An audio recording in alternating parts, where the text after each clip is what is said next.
definition of a diffuse double layer, why the name has been derived or given diffuse double layer. So as I told you, so because of the strong negative charge on the surface of the clay particle, so one monolayer of water strongly held, and subsequently in order to neutralize the remaining charge, remaining ions or molecules get attracted or adhere to the surface of the clay particle. So as a result, so there is a formation of two layers, that is double, and the thickness of the layer so keeps on diffused from the surface of the clay particle until where there is a void. So this is how the name has been derived, diffused double layer.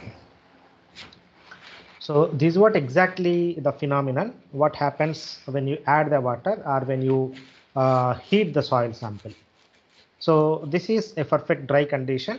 So this is the clay layer, because this is what somebody is asking. Can I not able to remove the one monolayer of the water molecules even upon hydration or dehydration? So the answer is yes, you can't able to remove the monolayer of cations until and unless the temperature exceeds 400 degrees centigrade. So there is a cations. This is under air dried condition. So under air dried condition, if you look at the clay particles, so this is how they look like. So these are the clay, this is a clay particle. So this is a clay particle. There exists a monolayer of water molecules. So these could be a molecule or this could be a ion also. So it doesn't matter, because if the clay particle is interacting with the water, then these cations could be water molecules. Suppose say if the clay particle is in sodium chloride solution or any other contaminant, then correspondingly there is a formation of cation monolayer. Okay, so this is called as a air dried condition of the soil sample. Now when you add the water, what happens? So when you add the water, so these water molecules try to ingress between the clay particles. So this is called as a separation of the particle.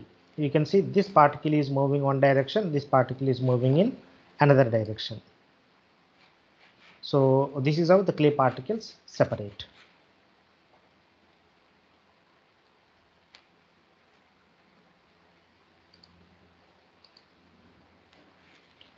So the water molecules keeps on they also do some kind of process called as the exchange. So cation exchange. So this will move in this direction while these particles will move in this direction. Okay, now if you allow sufficient time, then this is what exactly the meaning of the hydration, or upon fully saturated condition. So this is the dry condition. So this is dry condition and this is called the fully saturated condition. Here we can see, so many number of water molecules or the cations ingress between the clay particles, pushing the clay particles literally away. So the water molecules wedge into the interlayer after adding the water. The cations are fully hydrated, that means fully saturated, which results in repulsive forces and expanding clay layers, as we can see. So these water molecules, so they will try to push away the clay particles because of the strong repulsion. Okay, so now see, we are going from hydration to the saturation. So let us try to go from saturation to the hydration. Okay, so when you move from dry condition to the saturation, that is hydration, then you can see the increase in the volume of the soil sample. But when you dehydrate the soil sample, that means when you remove the water from the soil sample by oven drying, then you will arrive exactly at the dry condition. So when you dehydrate, then the process is called as the volume increase in volume. Hydration is increases the volume, dehydration decreases the volume. Now, as I told you, if you look at your consistency graph where specific volume versus water content, no way we are adding the clay number of particles. The number of clay particles are remain same. The increase in volume is typically attributed to increase in repulsive forces, which obviously enlarges or inflates the volume of the clay. So this is what exactly happens. So this exactly happens because of the hydration process. Okay, now what would be the thickness of the diffuser double layer? What would be the thickness of the diffuser double layer, and what would be the repulsive forces depends upon the so many number of factors. So maybe because of how much is the charge on the clay particle and what kind of the cations, valency of the cation, then strength of the solution, that is ionic strength of the solution, then very temperature, viscosity of the solution, so many number of factors will affect the thickness of the diffuser double layer or the repulsive forces. So this is the crux of the clay mineralogy. Once you are understanding this clay mineralogy, then you can simply able to analyze, or you can simply dissect the mechanism with which that particular treatment technique works. So as I told you, for example, do we need to apply only the mechanical forces for expulsion of water, or do we need to go for thermal treatment, or do we need to go for the electrical treatment, or do we need the combination of thermal plus electrical? So everything depends upon what kind of the clay particle that you are dealing with, what could be the volume change, and what kind of cations it could able to hold it. So these are the few glimpses. So there is a parameter called as the osmotic pressure. So most probably everybody heard of the osmosis process. So can anybody define what is the osmosis process? Because in your home you have a RO, reverse osmosis purifying water purifying unit. Can anybody able to explain what is osmosis? Flow from higher concentration to lower concentration. From higher concentration to lower concentration. Okay. Any other definition?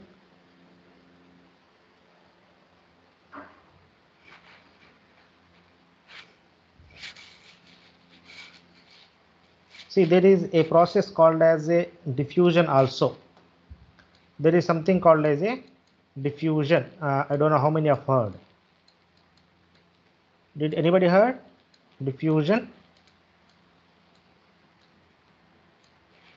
So let me come from the process, simple process called as a permeability. What is permeability?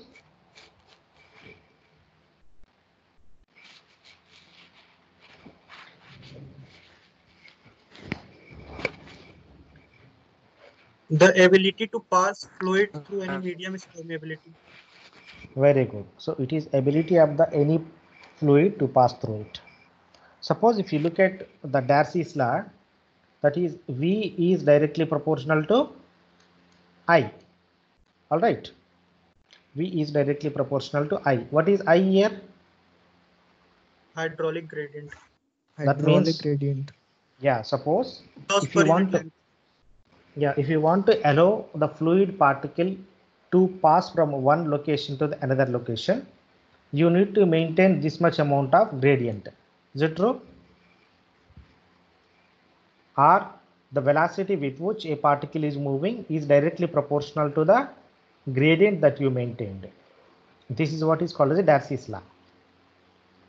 The velocity of the particle with which it is moving is directly proportional to the gradient that you maintained.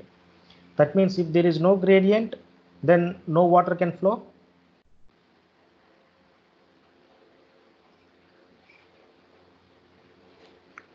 If there is no gradient, no water can flow. Okay. So, but in order to overcome this one, this is a mechanical, simple I is equal to H by L. So wherever the gradient is not possible, what we do to accelerate the velocity of the water, we apply the pressure, or alternatively we apply the suction. You apply the pressure or you apply the suction. So because of the pressure, water particle moves away. Because of the suction, it gets attracted. But the problem is, when you talk about the permeability, it is the flow of water particles through the voids, but the void ratio varies from sample to sample, soil to soil. So the void ratio is very low in case of the rock. So therefore, in case of the rock, so the permeability is quite low, such that its value is less than 10 power minus 9 centimeter per second.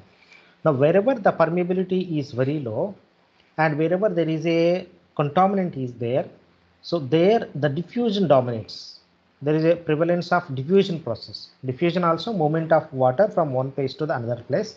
However, in case of the permeability, it is because of the gradient, mechanical gradient. While in case of the diffusion, it is the concentration gradient. Okay, if the contaminant is moving from higher concentration to the lower concentration, this process is called as a diffusion. But at the same time, there is also the reverse process where the molecule is moving from lower concentration to the higher concentration. That process is called as a osmosis.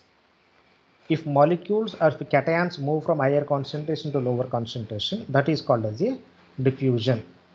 But reverse, where ions are moving from lower concentration to the higher concentration, that is called as a osmosis. Now just try to imagine why we have to use the osmosis process. So everybody aware of a purification system. I think everybody might have heard one reverse osmosis unit is installed inside the sea by Tamil Nadu government. Now let us look at. So see, first of all, sea water is a concentrated salt water. Now you want to extract the hydrogen ions, that is a pure water, from the salt water. So you are extracting high water from, the H2O outer molecules from the higher concentration gradient. So here we have to go in a reverse process. That's why it is called as a osmosis. Or now when the process of osmosis is happening, a kind of a pressure gets built up. That is called as the osmotic pressure. So this experiment simply demonstrates you. So here this is sugar solution where red is in red color. So this is the level of water. Then this is a water solution. A sugar solution is put inside the water solution, and the sugar solution and the water are separated by a membrane. So this membrane allows only water molecules to go inside, while doesn't allow the sugar solution to come inside the water. Okay, so this is called as a membrane. Membrane means it allows only the flow of particular ions. That means when a membrane is made, the aperture size of the membrane is so low, it is made for allowing only the particular cations. Okay, so when water molecules try to ingress through the membrane into the solution, obviously, because as I told you, so when there is an exchange process, so it creates some kind of pressure. That pressure is called as osmotic pressure. You can see here, if you keep on maintaining the same sugar solution in water, after some time, if you look at, there is increase in the volume of the sugar solution level. So this is because the water molecules try to ingress through the membrane into the sugar solution in order to neutralize the additional pressure. That pressure was created because of the concentration gradient. Okay, when the process of diffusion is happening, there was no pressure exerted. Okay, but when there is a reverse thing happening, there is a pressure exerted. That pressure is called as osmotic pressure. Here it is shown. So when water molecules try to ingress into the space between the clay particles, it try to attract or it try to induce some kind of the pressure on the soil mass. That pressure is called as a osmotic pressure. So okay, so I hope it is clear to everyone. Now there is a strong relevance between osmotic pressure versus the membrane properties. Osmotic pressure versus membrane. All the membranes are represented in terms of the osmotic pressure.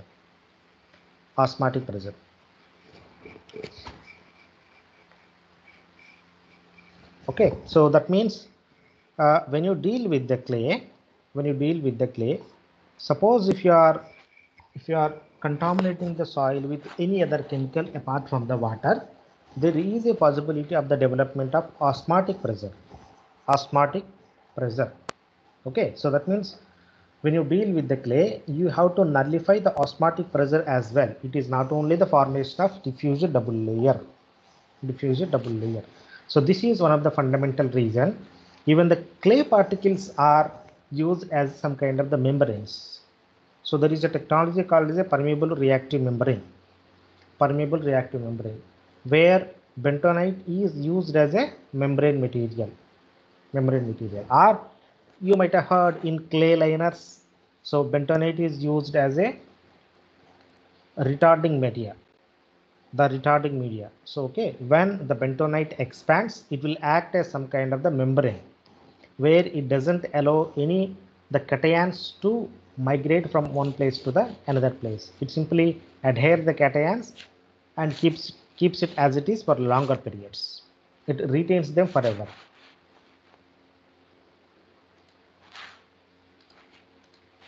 Okay. Yeah.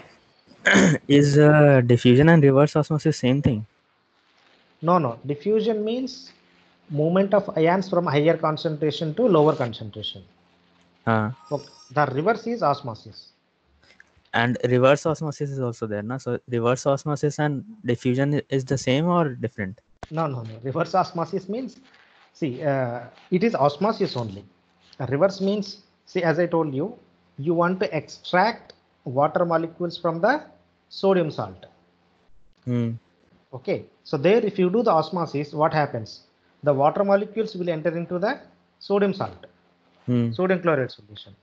But we want to do the reverse process. Okay, so that reverse process is diffusion itself, no? No, it is not diffusion. Because in case of the diffusion, there is no development of the pressure. Now let me explain your question here. Suppose you look at this example. Okay, so here the sugar solution level is maintained at this point only. Okay. Now in this case, because of the osmosis process, the water molecule started entering into the sugar solution. As a result, there was increase in the level of the sugar solution. Okay. Now suppose if I want to restrain the sugar solution level at this initial phase only, then what should I do? Pressure will be applied. Exactly. What is that pressure? Which is equivalent to the osmotic pressure. Okay. So when you apply that pressure, then the water molecule starts coming from sugar solution into the water solution. That is called as your reverse osmosis. In reverse osmosis, if you talk about the simple osmosis, so you can imagine that there is an increase in the volume of the solution because of migration of water ions from lower concentration to the higher concentration. But on the higher concentration, if you apply equivalent osmotic pressure, then molecules will start from migrating from higher concentration to the lower concentration. Okay, so basically reverse osmosis involves external pressure. External diffusion pressure. is natural. And diffusion is a natural process. Okay, sir.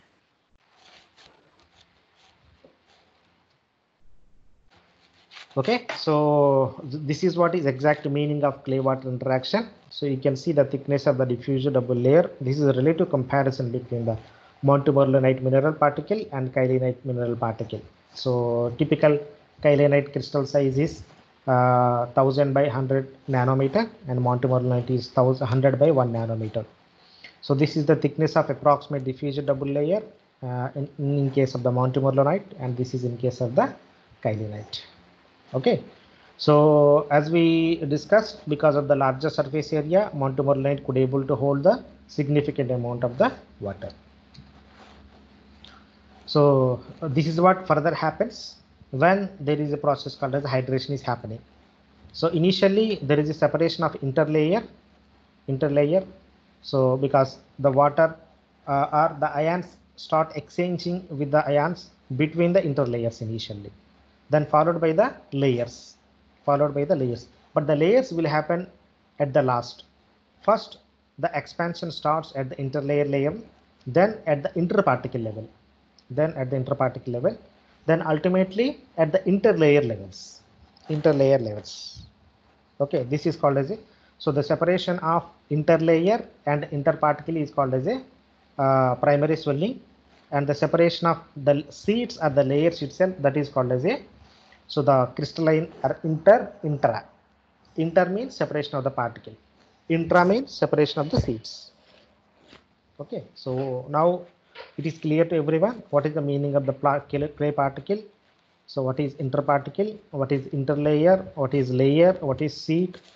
So if you have any question, you can ask me. You can stop and ask me. But this is the ultimate of the clay mineralogy. So this is how they will interact. Sir, Yeah. if in the clay only water is present, no other cation is present, Yeah. then osmosis will take place. Yes. Sir, why? Because when you talk about the water, water doesn't have only H2O. So it has other lot of minerals, minerals and salts. So their cations will be there. Yes, yes. So they will exert some kind of the osmotic pressure, but that pressure is very low. Okay, sir. Okay. Yes, sir. Yeah. So this is what is diffused double layer. So as I told you, when you talk about the diffused double layer, it is not only the adherence and attraction of the positive cations. It is the combination of the attraction of the positive as well as the negative ions. So this is the clay particle and this is the thickness of the diffused double layer. You can see. So there is a decrease in the thickness. This decrease is called as the diffusing in the thickness. So this is the cation. So if you allow only the cations to attract and form the diffusion double layer, so this blue line indicates only positive cations. And if we allow only anions to form the thickness of the diffusion double layer, then this is how it looks like. Okay. So in both the anions and cations, they form equal thickness of the diffusion double layer. But there is a small difference in case of the cations and in case of the anions. More number of cations in case of the cations and less number of anions in case of the anions. So this is interaction of the two diffusion double layers. So this is one diffusion double layer by the one clay particle, and this is another diffusion double layer by the another particle. Now when you look at all these figures, one thing should be clear to you. When clay particles are interacting, they never interact physically through physical contact. Means no one clay particle is never ever contact physically with the other clay particle, unless otherwise the temperature is above 400 degrees centigrade. So which is a rare case. So therefore in general, so we can understand that no two clay particle never ever physically contact. They will contact only through the diffusion double layer. That means the interaction is purely confined to the double layers. So as a result, when this layer and this layer is interacting, they may exert attractive forces or they may exert the repulsive forces depending upon hydration process or dehydration process. So this is net force between the clay particle. So Van der Waals attraction force plus double layer repulsion, overlapping of the double layer plus Coulombian attraction between the positive edge and negative phase. So this one is something to do with the structure, and this is a diffusion double layer, and this is the bond Van der Waals attraction. So this is the equation proposed by the people for determining the thickness of the diffusion double layer. So K is nothing but epsilon naught multiplied by the small k multiplied by the k into t by some parameters. So where epsilon naught is permittivity in vacuum. Permittivity in vacuum. K is relative permittivity. And K, this is not K, this is symbol, I don't know what is its name. K is Boltzmann constant, T is the temperature, N is cation concentration, and E is electron charge, and V is the valency. So this is what exactly happens. Thickness of, so as the repulsion forces increases, thickness also increases. But here it is, you have to understand, when you look at this equation, the thickness is always represented 1 upon K. It's not direct K. Okay. So then when cation concentration increases, thickness decreases. It is true. So as we have demonstrated, so if you replace water molecule with the sodium, thickness decreases, which again if you replace with the calcium, further thickness decreases. As valence increases, so the thickness decreases. As temperature increases, thickness increases. Okay, so and again this is the relationship between thickness versus repulsion forces. Okay, so if you look at this equation carefully, this equation inbuilds almost all variety of the parameters. Okay, so if you change the concentration of the solution, what happens? But among these parameters, most of them are constants. Permittivity is a constant, relative permittivity is a constant, Boltzmann constant is a constant value, temperature is a variable, then cation concentration, electron charge is a constant, then valency. So overall, if you look at this equation carefully, you can change only the concentration of a particular solution, then temperature, then valency. But most of the time, in general, the temperature is remained constant unless otherwise you want to do experimentation at a specific temperature. Then you always have to play with only one thing. What happens if I change the strength of a solution? Now, when I talk about the strength of the solution, for example, I can take 0.1 molar calcium chloride solution or 0.1 molar or 2 molar or 5 molar or 10 molar. However, when I talk about variation in the strength, since I'm talking about the calcium, the valency is same. Okay, there is no change in the valency. While vice versa, same concentration, say 0.1 molar, but different valency. 0.1 molar of sodium chloride solution, 0.1 molar of calcium chloride solution, 0.1 molar of lithium solution, so on and so forth. Okay, so even if you change the strength of a particular solution, then there is a change in the thickness of the diffusion double layer. If you change in the valency of the cations, then there is a change in the thickness of the diffusion double layer. So you can experiment by taking some arbitrary concentration of the solution. You can calculate what should be the thickness of the diffusion double layer. So this is something to do with the, so that's what all about the clay water interaction. Now we'll go into the what is the obvious consequence of the clay water interaction. So the obvious consequence of interaction of the clay particle is formation of the structure, whether it is dispersed or flocculated. So when all the particles are oriented in a particular direction, then that is called as a dispersed fabric. While if they are randomly oriented, so then that particular thing is called as a flocculated fabric. So in case of the flocculated, here you can see edge may be contact with the surface and surface with the several edges. Okay, so these are all edge to face connection or edge to edge connection. So this is face to face, then shifted face to face. So anything can form. Okay, so then there is a relevance also. Electrolyte concentration N0, permittivity K, ion valency, reduce the double layer repulsion, only applicable to some cases, flocculated or aggregated. So there is one thing called as a pH also. pH also influences the thickness of the diffusion double layer. Okay, so this dispersed and flocculated can also be affected by the change in pH of the solution. Okay, so in your soil mechanics, you already read about what the different attributes if the clay structure is a dispersed, if the clay structure is a flocculated. So then, so this is decrease in pH. There is a possibility of attaching or adhering surface with the edge. Then decrease in the anion absorption, then size of the adsorption. So smaller particles, more number, larger particles, less number.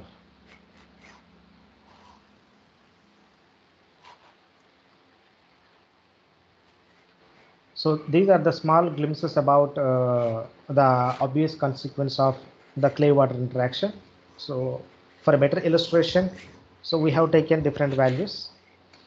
Now here there are different minerals have been listed out: montmorillonite, illite, kaolinite, and atapeldite. Okay, so these are exchangeable ions, all are cations, and this is the liquid limit, this is the plastic limit, plasticity index, and shrinkage limit. Okay, just look at it. So these have been arranged as per their valency, I guess. Yeah. Okay. So in case of the montmorillonite, if exchangeable ion is sodium, That means if water molecule is replaced with the sodium, then you can see the liquid limit is very high. That means it could able to take substantial amount of a water. And as you are replacing the sodium with the potassium, there is a decrease in the liquid limit. That means the less absorption capacity. If potassium is further replaced with the calcium, then further decrease in the liquid limit. Then which is again with the magnesium, then with the iron. So as you can see, so that means on the same clay particle, if you are replacing lower valency with the higher valency, there is a lesser and lesser affinity of clay particle to water holding. Okay, so this has obvious consequence on the plastic limit also. Just look at it here. As you are replacing the cations, there is a decrease in the liquid limit, but increase in the plastic limit. Is it true? How can this be?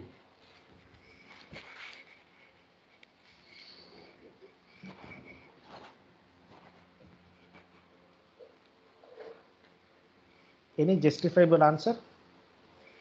But overall, there is a decrease in the plasticity index.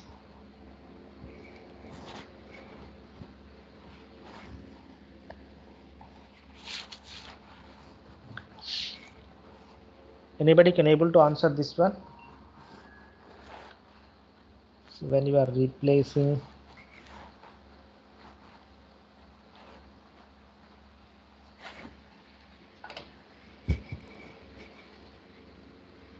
okay, so if you are not okay, so then similarly in case of the illite and similarly in case of the kyanite. But let me give you implication of this one first of all. Now what is the implication of all these values? Suppose what happens if I decrease liquid limit from 710 to 140, or the plasticity index from 656 to 67? What is the implication of it? Now let us try to imagine you are dealing with a expansive clay mineral, that is with the montmorillonite. So what should be the first target? You want to reduce the volume change behavior. Now here, what do you mean by the volume change behavior? The volume change behavior means you are not going to deal with a decrease in the number of particles. You are going to decrease the affinity of the montmorillonite particle to water. That means the less it holds the water, the less is the volume change. Okay, now let us try to interlink this with the consolidation. What is the meaning of consolidation? It is expulsion of water. Okay, now just imagine when the liquid limit of the soil 720 and the liquid limit of the soil is 140, how much should be the amount of expulsion of water? Okay, correspondingly that is the change in the volume, that much amount of change in the volume. When water holding capacity is 710, we can expect that there is going to be huge consolidation or the settlement. Now when water holding capacity is substantially reduced, that means there is less possibility of the degree of settlement. Now this also should give you a hint, meaning thereby when I want to deal with any problematic soil which is dominant with like a montmorillonite, I should never ever add to that particular soil of sodium ions or the calcium ions. I should be adding only the solution which is prevalent with the iron particles, so that this particular montmorillonite will not show any kind of affinity to water absorption. When there is no affinity to water absorption, there is no consolidation, and obviously there was no settlement. Okay, this is how the different treatment techniques are evolved by the different people. So unless you understand the pure chemistry at particle level, you can't able to develop any kind of a technique. Now once you understood this magic, so then it is easy for you. Now if anybody is asking, so this is my soil type which is dominant with montmorillonite or say illite or say kyanite. So then what should I do? What kind of the solution should I treat? So here I had demonstrated with the montmorillonite. Let us take with the kyanite. So in case the liquid limit is 53 if it is sodium and 56 if it is with the iron. So there is hardly any change in the liquid limit. So even if you introduce the sodium solution into the kyanite or iron solution into the kyanite, they are not going to change the behavior of a kyanite soil, or other way around, they don't impact the consolidation process or the settlement process. Consolidation process or the settlement process. I hope now it is clear to everyone. So you might have read in your undergraduate program, or if anybody, why the soil should be treated with the different chemicals. Okay, so your treatment may not be confined to only these kind of chemicals. So you can come up with your own chemical when you want to treat any expansive soil.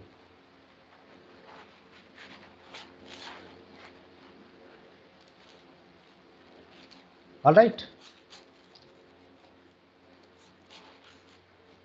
So there is a process called as a cation exchange capacity. So this is, now earlier we were talking about the isomorphous substitution. I will reiterate again. Isomorphous substitution means it is exchange of ions at the crystal structure level. But there is another process. So that is the exchange of ions only on the surface of the clay particle. So this is, say for example, here initially I have taken clay particle immersed in a sodium chloride solution.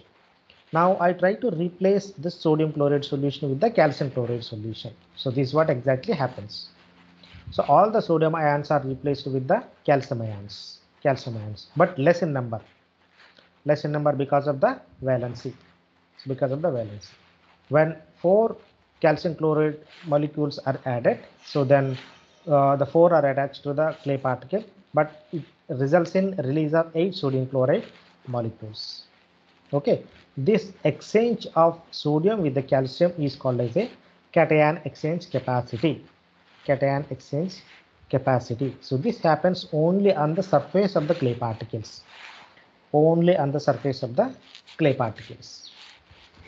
So here you can see the cation's replaceability. The lithium, this is non-hydrated radius 0.68, hydrated radius 3.8. So there is one more thing also. When there is a change in the radius of the particular ion, it has a direct relevance with the exchangeable capacity. For example, so here we can see this is the ascending or descending order given by the replaceable capacity.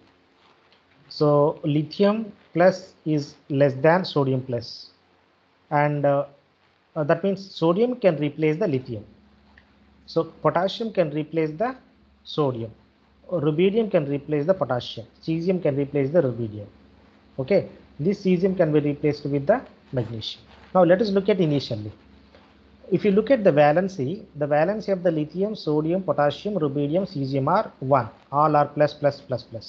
Okay, but why sodium replaces with the lithium and potassium replaces with the sodium, or rubidium with the potassium? This is typically attributed to their atomic radius. So lithium has the lowest atomic radius, as you can see here. Lithium is lowest atomic radius. As you go, sodium has a slightly higher, potassium is slightly higher. That means within the same velocity, whomsoever having a higher radius of the higher atomic radius, they will replace the lower atomic radius. Okay, so now 2 points is clear to you all. If the valency is same, the cation exchange capacity replacement is governed by the atomic radius. Okay, if the valency is different, then obviously it is the number. So the ease of cation replacement depends upon the valency and ion size. These are the 2 most important factors which govern the cation replaceability.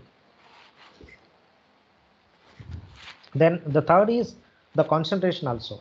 The third is concentration. Valency, ion size, then concentration. So high concentration of sodium can displace high valency of aluminium. Okay. So this is in case of the single ones, but this is collective. This is single effort and this is the collective effort. So this is simple example, hard water softener. Hard water contains soluble calcium and magnesium salts such as, this is a simple demo illustration on the cation exchange, CEC, cation exchange capacity. So calcium bicarbonates and magnesium bicarbonates. The hardness can be removed by exchanging calcium and magnesium with the sodium ions. For example, sodium zinc zeolite plus calcium, then calcium zeolite plus sodium gets released. Okay, so as the ion exchange capacity of zeolite is saturated, the capacity can be regained by passing through the concentrated solution of sodium chloride. So this is best example of the cation exchange capacity. Then the quantity of exchangeable cations is termed the cation exchange capacity, and is usually expressed in milli equivalents, that is MUQ for 100 grams of the dry clay. So one equivalent is 6.02 into 10 power 23 electron charges, or 96,500 coulombs. So which is 1 Faraday.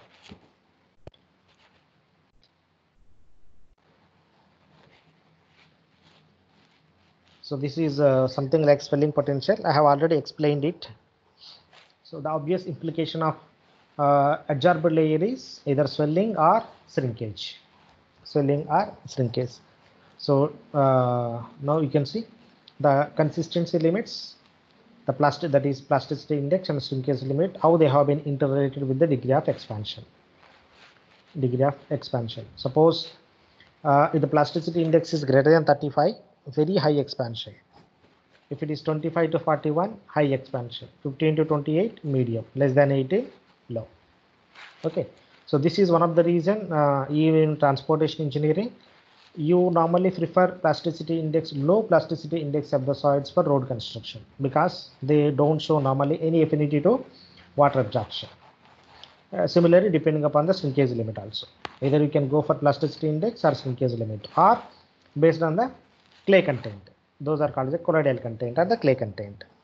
If the colloidal content is greater than 28%, then you may experience very high degree of the swelling. If it is less than 15%, normally it doesn't interfere much. So then these are some engineering applications. One is how the lime treatment is evolved for treatment of the swelling soils.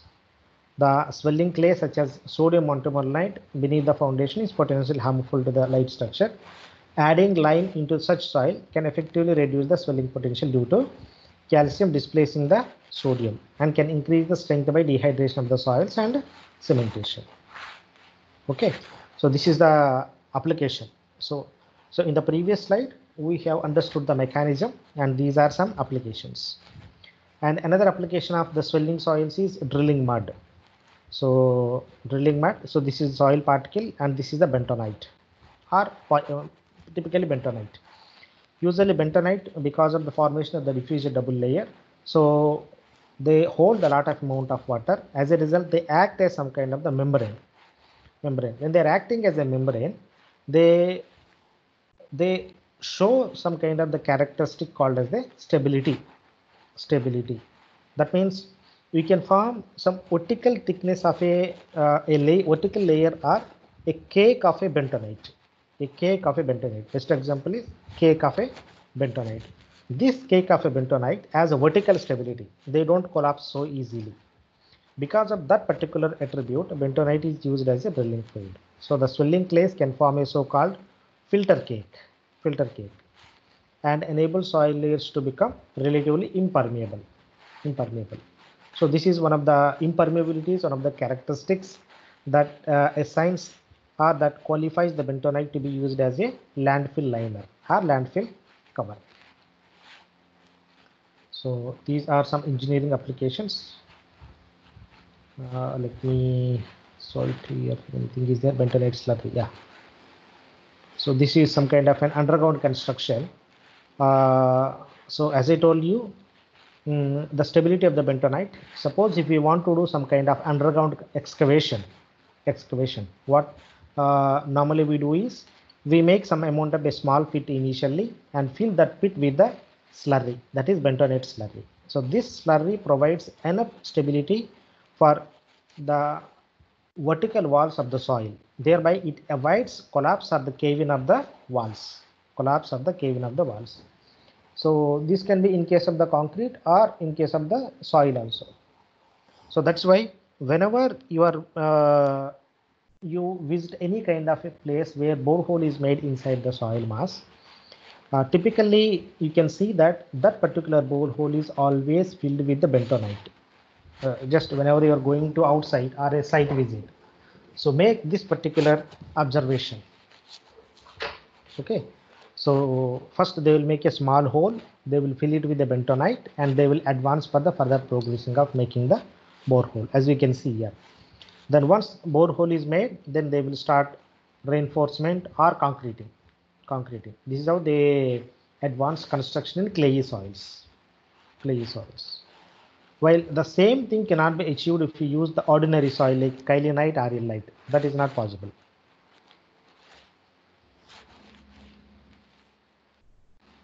This is a little bit. So this is elementary particles. I'll leave it all these things.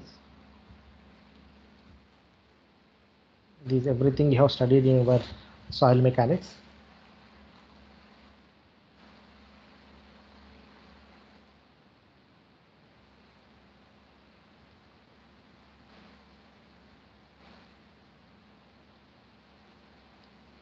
Okay, leave it. Okay, so this is what all about clay mineralogy and clay water interaction. So we have 5 minutes time or whatever. I can take up a couple of questions from you all. So you can ask as many questions as possible.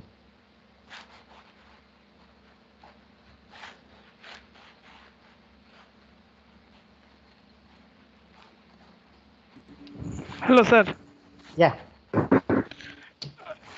Sir, what is the concentration of the bentonite in a bentonite slurry? Concentration of bentonite in bentonite slurry, usually they will maintain liquid to solid ratio of 20 to 30. 20 to 30. That means like our hydrometer analysis. We take 50 grams of soil in 1000 ml of water, na? Yeah, yes, sir. Yeah. So we'll follow the same thing or even less. Usually it is. Depending on the. Sir, is it depending on the clay particle in the soil present? I mean, its type of soil. No. Suppose say when you are making a borehole in clay soil, okay, so Okay. you should not, yeah, in clay soil or any other soil. So you should not allow water to permeate into the native soil. You have to make some kind of impermeable cake all along the walls of that particular borehole. So that can be achieved by putting the bentonite slurry. Okay. If you get a chance to visit any nearby borehole making site, please go and visit. And you can ask them how they are making the borehole. Maybe next semester, if you are here, then I can take you to tour. I can demonstrate all these things in the field.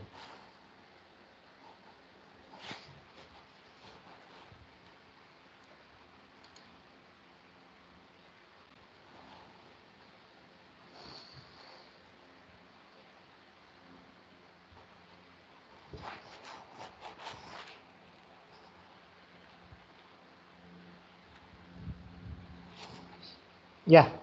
So any other questions?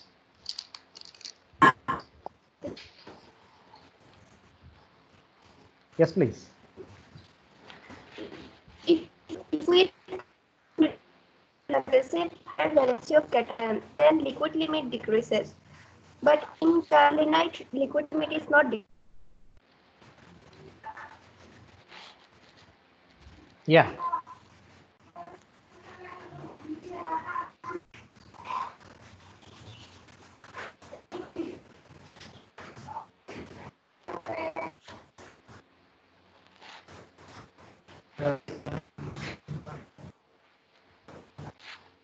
I'm sorry, I couldn't able to hear your question.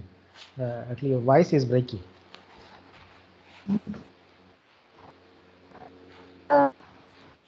Wait.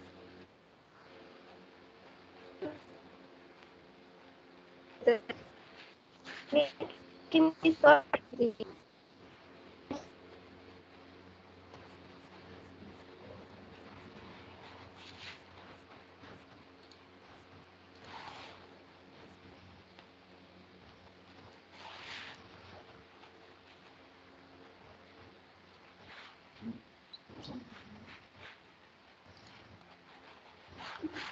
So I guess your question is why in case of the montmorillonite liquid limit is decreasing, and why in case of the kyanite the liquid limit is remains same.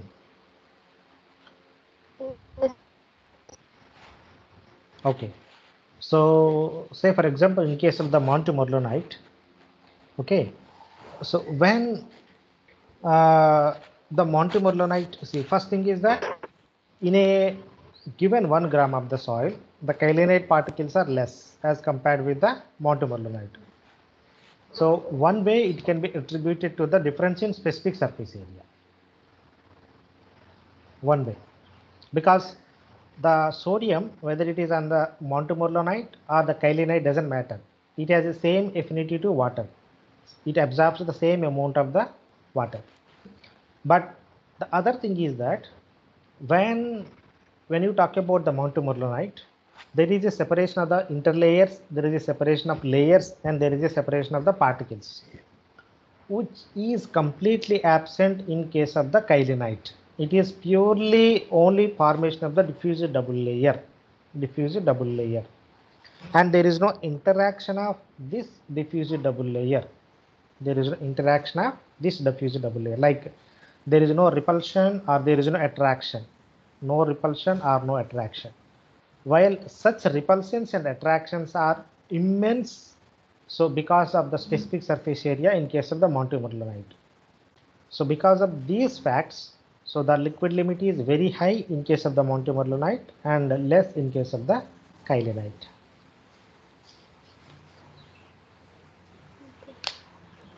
Okay, sir. Okay, is it clear or still there is a doubt?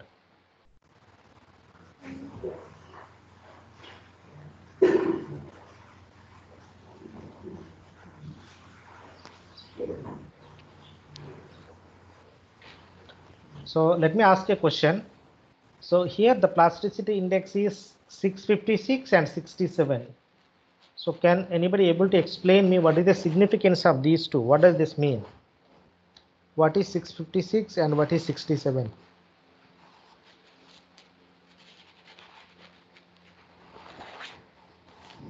Range of the plastic state of that soil. Range of the plastic state of the soil. Very good. So That means, sir, in case of 656, there is a wide range to deform the soil permanently. okay. Then in case of 67, It's 67 less ability to deform permanently, means the range is very short. okay. So the other way around is, see, this is the water holding capacity. Okay, in a simple meaning. So this is the water holding capacity.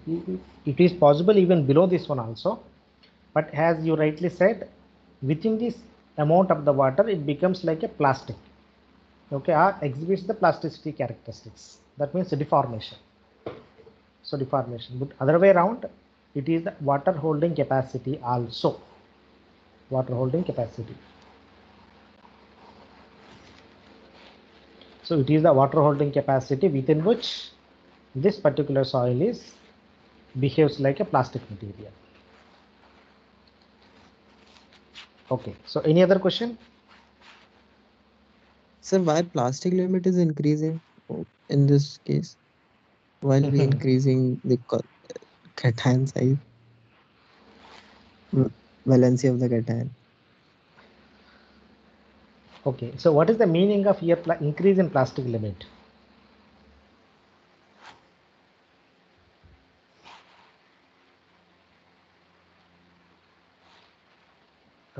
Can you able to explain me? Suppose say, what is the meaning of, what is the 54, what is 73? What is the meaning of So this it is one? the water content. It is the water content, exactly.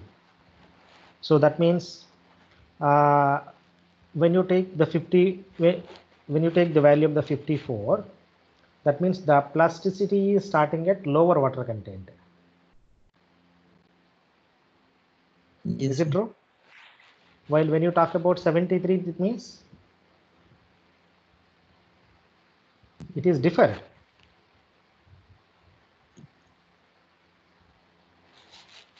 It is different, nah? Initially it is showing at 54 only, but now it is showing at 73. 73%. Yes, sir. So what does that mean? When Montmorillonite dominant with the sodium, at less water content only, it is becoming the plastic material. But when the same Montmorillonite with prevalent with the iron ions, then it is becoming the plastic material at higher water content, 73. That means until that point, it is still tough material only.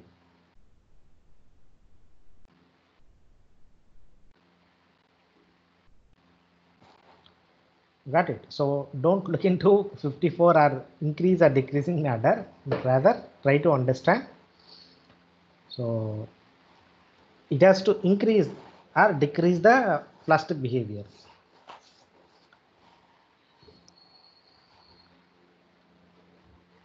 In fact, it's not consistent. It is 54, 98, 81, 60, 75, 73. From potassium onwards, it was continuously decreasing.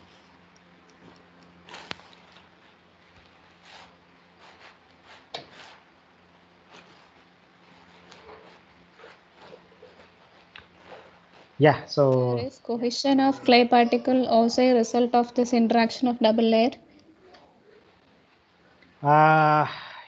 answer is yes. Answer is yes. Okay. This is, but this falls under typical apparent cohesion. This is not a true cohesion. Sir, apparent cohesion means? Apparent cohesion means it is the resistance offered only at that particular time by at that of that particular soil. Say for example, I have taken the kailinite, this particular soil. Okay, I cannot say this cohesion is a permanent value. But if I take, say, I have collected 10 variety of kailinite soils from 10 different regions, and I have done I have measured the cohesion value. Okay, it is obvious that 10 soils will show 10 values of the cohesion. But if I ask in general, what is the cohesion value of the kailinite, you say different value. So that different value is a particular characteristic of a controlled cohesion or controlled kailinite. But you have collected the kailinite, which may be dominant with something else. Okay, so maybe more kailinite mineral or less kailinite mineral, something, or more interaction, more formation of a diffusion double layer or less formation of the diffusion double layer. So therefore, when you measure the cohesion for that particular soil, that is called as a apparent cohesion. Apparent cohesion can become even zero also, or it can become true cohesion value. Okay, sir. So the clay definitely, if somebody says it is a clay, it is not necessary that it should have a cohesion. No. Okay.